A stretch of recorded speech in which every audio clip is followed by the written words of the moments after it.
রাশিয়ার সর্বাত্মক আগ্রাসনের বিরুদ্ধে টানা ৩ বছর ধরে লড়াই করছে ইউক্রেন। ২০২২ সালের ফেব্রুয়ারিতে শুরু হওয়া এই যুদ্ধ বিশ্ব রাজনীতির অন্যতম আলোচিত ইস্যু। এখন ২০২৫ সালের জানুয়ারিতে যুক্তরাষ্ট্রে ক্ষমতা গ্রহণ করতে যাচ্ছেন ডোনাল্ড ট্রাম্প।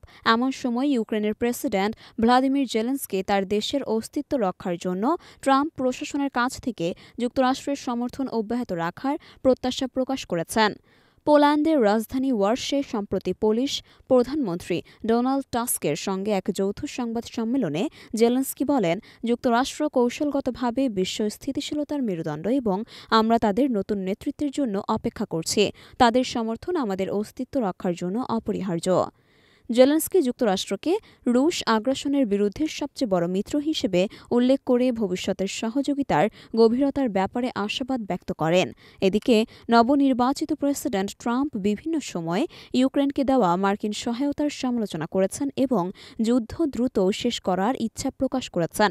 তার শপথ গ্রহণের প্রথম ১০০ দিনের মধ্যে যুদ্ধ শেষ করার সময়সীমা নির্ধারণের ইঙ্গিত দিয়েছেন তার প্রশাসনের কর্মকর্তারা।